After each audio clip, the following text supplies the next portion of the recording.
हाँ तो दोस्तों, आज हम सरलीकरण का तीसरा वीडियो लेके आए हैं, जिसमें आज हम आपको विभाज्यता का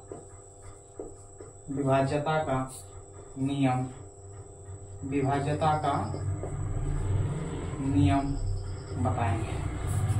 तो चलिए स्टार्ट करते हैं बिना लेट किए। तो विभाज्यता का नियम पहले स्टार्ट करते हैं 2, 4 और 8 से। पहले हम देखते हैं 2 का विभाज्यता का नियम। 2 का नियम कहता है, यदि इकाई अंक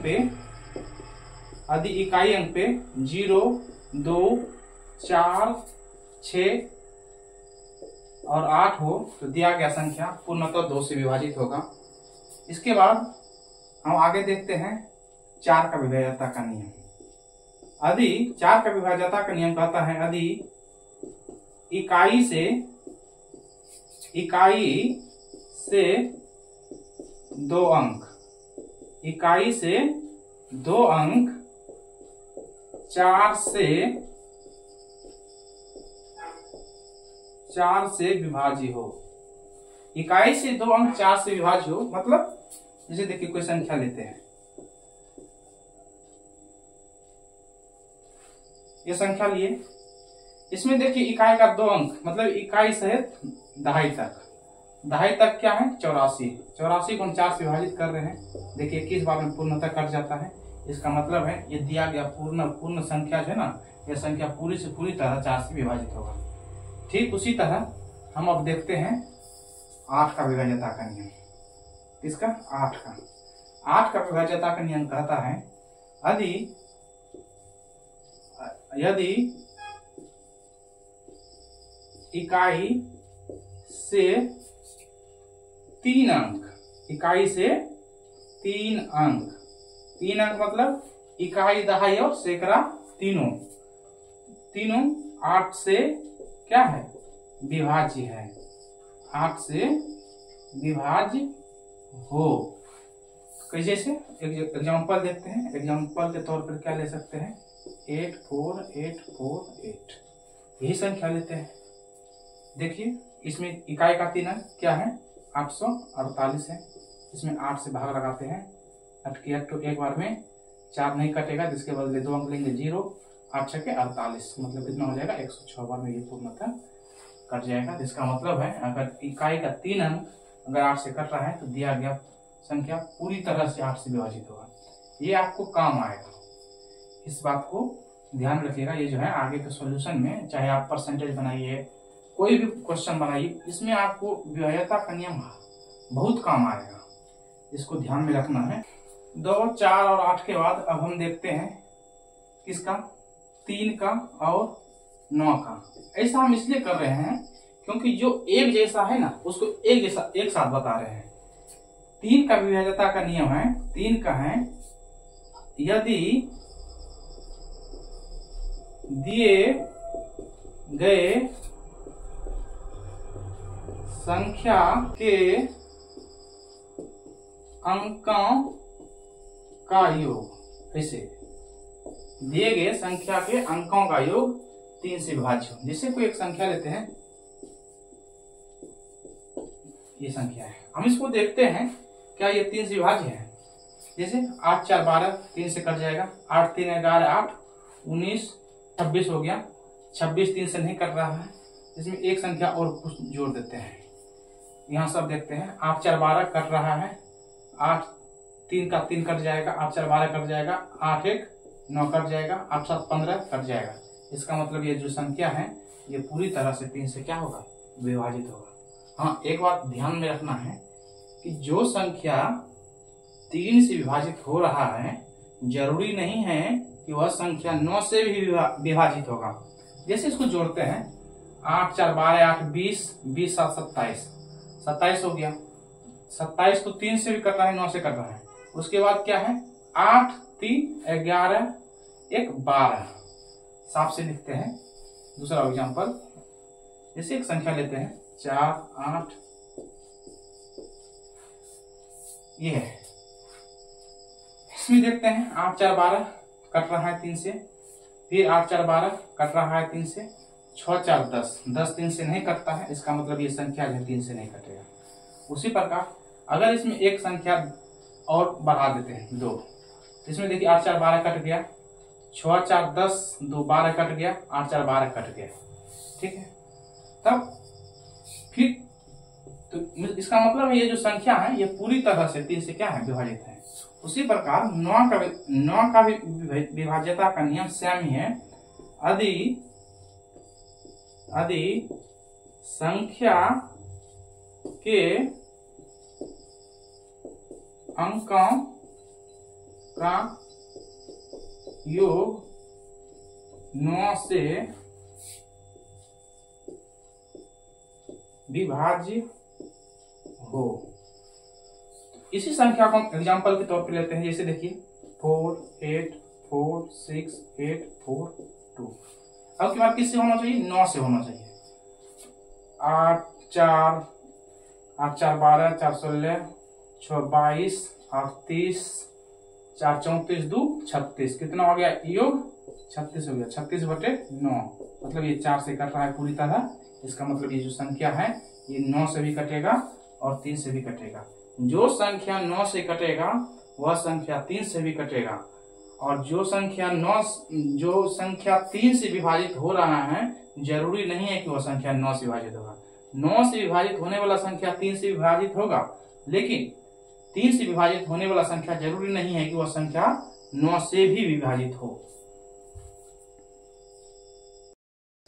तो अभी तक में हम 2 3 4 8 और 9 का विभाज्यता का नियम देख चुके हैं।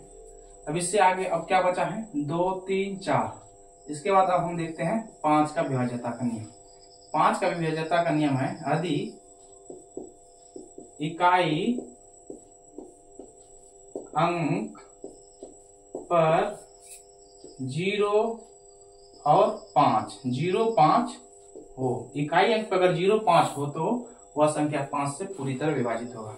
जैसे कोई एग्जांपल पे देखिए, ये संख्या है और ये संख्या है, इकाई अंक पे 5 है, इसका मतलब ये पूरी तरह 5 से विभाजित होगा। इकाई अंक पे 0 है, तो इसका मतलब ये भी संख्या पूरी तरह क्या होगा, 5 से विभाजित होगा। 5 के बाद आगे हम देखते हैं 6 का विभाज्यता का नियम। 6 का विभाज्यता का नियम है, यदि दिया गया संख्या 2 और 3 दोनों से विभाज्य हो। दिया गया संख्या 2 और 3 दोनों से विभाज्य हो तो वो संख्या क्या होगा, पूरी तरह से 6 से विभाजित होगा। जैसे एग्जांपल के तौर पे लेते हैं कि कोई एक संख्या लेते हैं, ये संख्या है, इसको हम देखते हैं पहले कि ये संख्या 2 से विभाजित है। 2 का विभाज्यता का नियम क्या है, इकाई अंक पे 0 2 4 6 और 8 होना चाहिए। तो यहाँ इकाई अंक पे 4 है, इसका मतलब है यह संख्या क्या होगा, पूरी तरह से 2 से विभाजित होगा। अब 3 से देखते हैं, 3 का विभाज्यता का नियम क्या है, दिए गए संख्या के अंकों का योग 3 से विभाजित होना चाहिए। तो 8 4 12 3 से विभाजित हो रहा है, 8 4 12 3 से विभाजित हो रहा है, और 8 4 12 3 से विभाजित हो रहा है। इसका मतलब यह संख्या पूरी तरह से क्या होगा, 3 से भी हो रहा है और 2 से भी, उसका मतलब यह संख्या पूरी तरह से 6 से विभाजित होगा। जैसे देख लीजिए 6 से लगाते हैं, कितना होगा, 14 6 के 84, फिर ये भी कट जाएगा 14 6 के 84, फिर ही 14 6 के 84, मतलब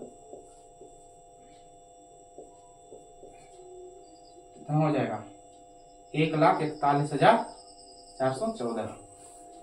आपको ये बात समझ में आ गया होगा अच्छी तरह से। अब हम इससे आगे बढ़ते हैं। 6 की विभाज्यता के बाद आता है क्या, 7।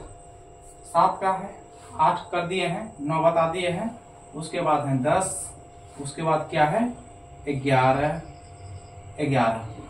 7 को हम बाद में देखेंगे, पहले 10 और 11 को देखते हैं, क्योंकि 7 का जो बेसिक है वो एक बार बता देंगे, उसके बाद आपको खुद समझ में आ जाएगा कि बाकी जितना भी अभाज्य संख्या जैसे 7 हुआ, 13 हुआ, 17 हुआ, 19 हुआ, इससे विभाजित होने वाला संख्या है उसको कैसे करेंगे एक साथ पे बताने के बाद आपको समझ में आ जाएगा। तो पहले हम 10 का देखते हैं। 10 का विभाज्यता का नियम कहता है यदि इकाई अंक पर शून्य हो, कितना होना चाहिए? शून्य हो तो वह संख्या क्या होगा? तो वह संख्या 10 से पूरी तरह विभाजित होगा। उसके बाद 11 का विभाज्यता का नियम देखते हैं। 11 का जो नियम है इसमें क्या है, दिए गए संख्या के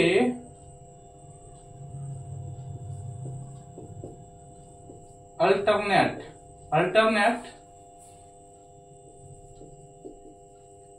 अंकों का अंतर या तो शून्य हो या 11 का गुणज हो। मतलब अल्टरनेट मतलब एक अंक को लेंगे, दूसरा छोड़ेंगे, फिर तीसरा जोड़ेंगे, चौथा छोड़ेंगे, पांचवा जोड़ेंगे, छठा छोड़ेंगे। जैसे ऐसे देखिए, अल्टरनेट का मतलब ये हुआ, एक में टिक लगाते हैं, एक छोड़ देते हैं, एक में टिक लगाते हैं, एक छोड़ देते हैं, एक में टिक लगाते हैं, एक छोड़ देते हैं। पहले इसको जोड़ते हैं, 8 8 16 16 3 19 हो गया।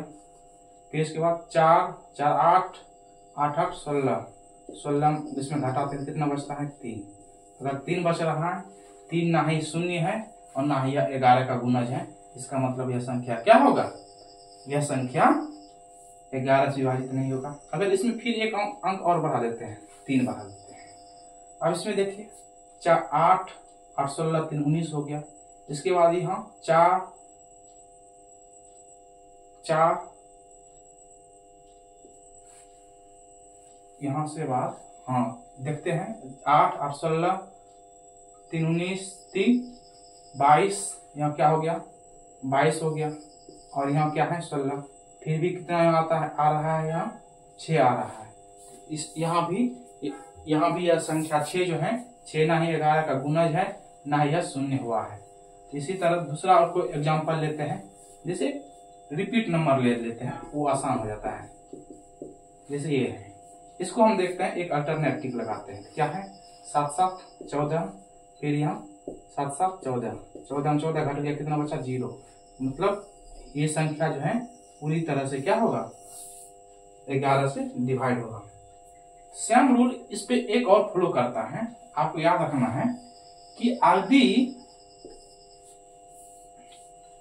चलिए उसको आगे बताएंगे, पहले इसको सीखते हैं। 11 में विभाज्यता करनी है, शायद इतना समझ में आ गया होगा कि हम कहना क्या चाह रहे हैं। जैसे यहां से फिर एक एग्जांपल लेते हैं, देखते हैं आपकी बात हो जाए।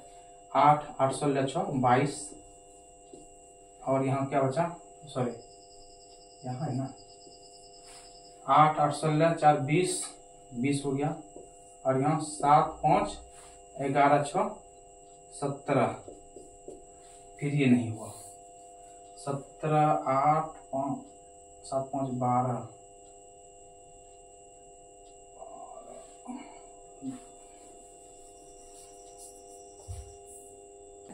11 हो गया। अब एक कॉमन चीज बताते हैं, जैसे 7 का है, 13 का है, या फिर 7 13 19 17, जितना भी अभाज्य संख्या है उसके लिए अब 7 हम विभाज्यता के नियम में बेसिक जैसा बताते हैं, उसको ध्यान से देखिएगा। 7 का ऐसा गुणज होंगे, 7 का ऐसा गुणज लेना है जो कि 10 के गुणज के नजदीक होना चाहिए। जैसे 7 का तीसरा गुणज क्या होता है? 21। 7 का तीसरा गुणज क्या होता है? 21। 21 किसके नजदीक है? 20 के नजदीक है। 21 किसके नजदीक है? 20 के नजदीक, यानी 10 के दूसरे गुणज के नजदीक है। यहाँ 20 से हम कहाँ आ रहे हैं? 21। 20 से 21 आ रहे हैं, मतलब माइनस में जा रहे हैं। तो माइनस कहाँ जा रहे हैं? 10 के दूसरे गुणज के नजदीक माइनस जा रहे हैं। इसका मतलब अब की बार वैल्यू क्या लेंगे? -2 लेंगे। इसका उपयोग क्या करेंगे, अगर कोई पूछता है, जैसे एक एग्जांपल लेते हैं 49 एक संख्या है, इसमें हम कह रहे हैं कि ये जो संख्या है 49, क्या ये 7 से विभाजित होगा या नहीं होगा। इसका 7 का वैल्यू क्या है, -2 है। इसके इकाई अंक में इसको गुना करेंगे और इसमें जोड़ेंगे, क्या है 4 हो गया, 4 और 9 दूनी 18, यहाँ क्या है प्लस है, 9 दूनी 18 -18 है। इसमें घटाइए कितना होगा -14। अगर 14 आ रहा है, ये चाहे प्लस हो या माइनस कोई दिक्कत नहीं है, 14 क्या है 7 से डिवाइड हो रहा है, इसका मतलब दिया गया संख्या क्या है 7 से डिवाइड होगा। जैसे अगला एक कोई और एग्जांपल लेते हैं, जैसे 343। अभी क्या बोले 7 के लिए क्या लेना है -2, 7 के लिए क्या लेना है -2। इसमें देखिए 34 प्लस जोड़ना है कितना 3 गुना -2 करते हैं तो क्या होगा 34 माइनस कितना हो जाएगा 3 दूनी 6 -6 कितना हो जाएगा 28। 28 क्या है 7 से डिवाइड है, इसका मतलब दिया गया संख्या है पूर्णतः 7 से डिवाइड होगा। उसी प्रकार अगला एग्जांपल आप देखते हैं, एक लेते हैं किसका 13 का लेते हैं 13 का देखिए 10 का सबसे नजदीक का गुणज 33 सबसे नजदीक का गुणज लेना है। ये किसके नजदीक है 40 के नजदीक है। क्या है ये 40 10 का चौथा गुणज के नजदीक। अब की बार यहाँ देखिए क्या है, यहाँ प्लस जा रहे हैं, अब की बार क्या जा रहे हैं प्लस, कहाँ जा रहे हैं +4, क्योंकि 10 के चौथा गुणज के नजदीक जा रहे हैं। तो उसी प्रकार आप देखिए एक एग्जांपल और लेते हैं, जैसे 117। आपको सबको पता होगा 117 में 13 से डिवाइड हो रहा है। 117 का इकाई अंक क्या है 7 है, क्या होगा 11 + 7 गुना क्या होगा 4, 7 चौके 28 में 11 जोड़िएगा कितना हो जाएगा 39 देखिए क्या है 13 से डिवाइड हो रहा है।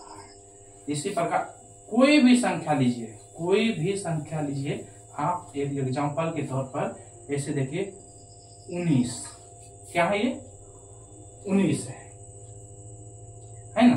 19 क्या है, ये 19 जो है 19 के नजदीक का संख्या क्या है 10। 19 के नजदीक 10 का गुणज कौन सा है 20 ही है। 19 के नजदीक का गुणज कौन है 20 है। अब यहाँ 19 से हम क्या आ रहे हैं 20, कहाँ जा रहे हैं प्लस में जा रहे हैं, कितना 10 के किस गुणज के नजदीक 2 के गुणज के नजदीक, मतलब +2 का साइन लेना है। अगर प्लस में जा रहे हैं तो प्लस का साइन, माइनस में जाएंगे तो माइनस का साइन। 1 + 9 गुना 2, 9 दूनी 18 19। देखिए आगे समझ में ना। इसी प्रकार कोई भी संख्या हो, जैसे आप 39 लीजिए, क्या लेना है 39 लेना है। 39 एक संख्या है और उसको पूछेंगे कि हम ये ट्राई करना जानना चाहते हैं कि 39 से जो है डिवाइड होने वाला संख्या, आपको पता है कि 78 जो है 39 से डिवाइड होता है। 78 जो है 39 से विभाजित होता है। 39 के नजदीक का 10 का गुणज कौन होगा 40 होगा। 40 में क्या आ रहा है प्लस में आ रहा है, कितना प्लस 10 के किस गुणज के नजदीक +4 के नजदीक आ रहे हैं। अब यहाँ से देखिए फिर वही करेंगे, इकाई अंक में उसको गुना करेंगे और उसको क्या करेंगे जोड़ेंगे शेष में। 7 + 8 गुना 4, 8 चौके 32, 7 कितना हो जाएगा 39। शायद आपको आशा है कि ये बात आपको अवश्य समझ में आ गया होगा।